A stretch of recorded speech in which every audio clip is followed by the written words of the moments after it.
piece I wanted to share with you this year. Traditionally, I started with the reflection piece and kind of used that as the springboard for this series. However, this year I want to go a different route with this introductory episode. I was conflicted on whether review and reflection were the same thing. And you know me, I'm a person, I believe in the power of words and understanding words. And so I said, let me just do a little bit of research so that I can get clarity on whether I'm trying to group two things that are the same thing, or is there really a contrast between review and reflection. And so after researching further, I learned that they're not the same thing. And so, listen to this. According to Oxford Dictionary, review is an examination or an inspection. It also means to assess. So, before you can reflect on the year, you have to first take the time to review your year. You know, a lot of platforms, including many of you are listening to me on Spotify right now, they do a wrap up of the year. YouTube, I went on my YouTube channel and they did a wrap up of the year. Everybody is kind of doing a year in review. And so, just as these platforms are giving us reviews of what we've done this year, you got to take some time to review your life. And in order to review your year, this is going to take some time and some energy. See, this is why so many people are not experiencing the results that they want to see in their lives because we talk about potential, we covet greatness, but we won't commit to the growth that it takes to produce greatness in our lives. Write that down. We covet greatness, but we are unwilling to commit to the growth and the development that it takes to make that a reality in our lives. And so we get really excited. Some of you will listen to this and be like, oh, this is good, but you'll totally disregard this information because as I unpack this and you really look at the magnitude and the what's the word I'm looking for? Not only the magnitude, but you begin to look at the scope, that's it, of the work that goes into this. A lot of people are like, I'm not doing all of that. Well, if you want to stay where you are, be average. If you want something that you've never had before, you got to be willing to stretch and move beyond what has been comfortable and convenient for you. So, get out your breakthrough journal and begin to review your activity over the last 12 months. Now, I can hear some of you saying, Jamel, I'm doing my best to hold on to what happened in the last 3 to 4 weeks. I understand that, but everybody that knows me knows that I am a very detailed person.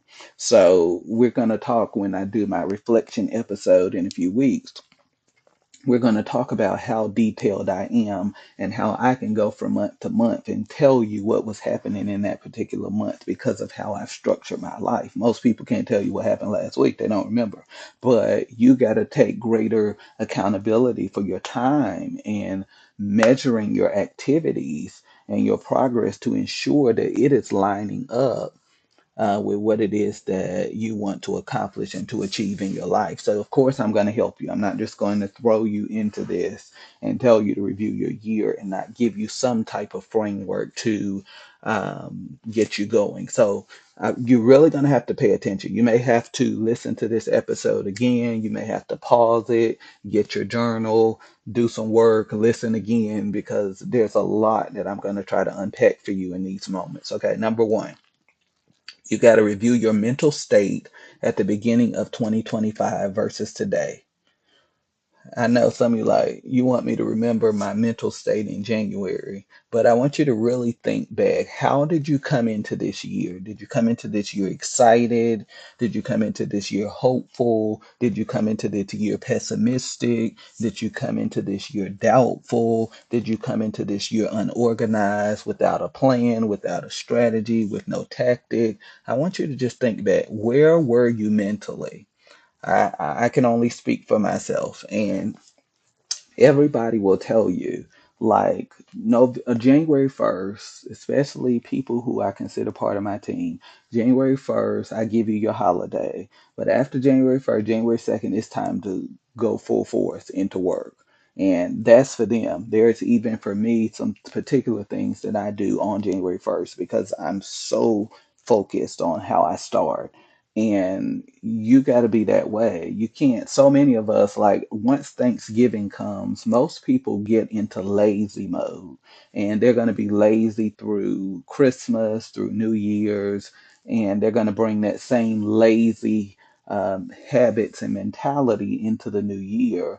And then they're going to make all these promises and resolutions that they never follow through with. So really what you do, and can I be honest with you? Really, you should have already been working on this September, October. I'm giving you grace because we're in this 31-day period between now and January. But personally, many of these things were already in the works August, September. And a lot of my mentees and proteges will tell you I reached out to them around October 1st. And it's kind of like, okay, where are we going with 2026 and beyond? Where are we going with 2027 and beyond? Because you got to be ahead of the game. You can't come into a new year trying to figure out where you're going to do. You got to already kind of have a plan in motion for where you're going. So, where were you mentally? What was top of mind for you? And, a lot of people, they're going to lie. They're going to write down that their goals were top of mind for them. And then around January 15th or so, those goals were no longer top of mind. So, was it really top of mind, or did you kind of come in a little bit hype and emotionalism and that wore off and you went back into your old routine? So, really be honest with yourself. And were you mentally focused? Because it's one thing for something to be on your mind, it's another thing to be focused. And everybody will tell you, I'm an extremely focused person. If you want to be the best at what you do and you want to achieve this level of mastery and excellence in the world, you have to be a person that is mentally focused. And I have done so much writing and podcasting and interviews trying to explain to people what mental focus is. And, I think some people get it and some people just don't get it. Mental focus is not emotionalism, it is not hype, it is not predicated on how you feel or what's going on in your life. Mental focus is an inner resolution and determination that will not allow you to stop short of your goal or the result that you want to see. And this is one of the missing ingredients in so many people's lives that's robbing them of the life that they've been born for. And then, have you had a psychological development plan? It's not enough for you to have something top of mind. It's not even enough to be mentally focused, but you got to have a psychological development plan. If you follow my work, you've heard me say this, that there are 12 environments that you must cultivate for a life of success. And honestly, I could take you through all 12. That would probably take a full year to unpack it because it's a lot. But if you just focus on one area, which is your psychological environment, that would change everything about your life without even going into the other 11. And so every day for decades now, I have been committed to the renewal of my mind. And some people say, Jamel, you talk so much about the mind. I've written 14 books, and there's not one book I have written that does not, in some way, talk about your psychological construct and your belief system.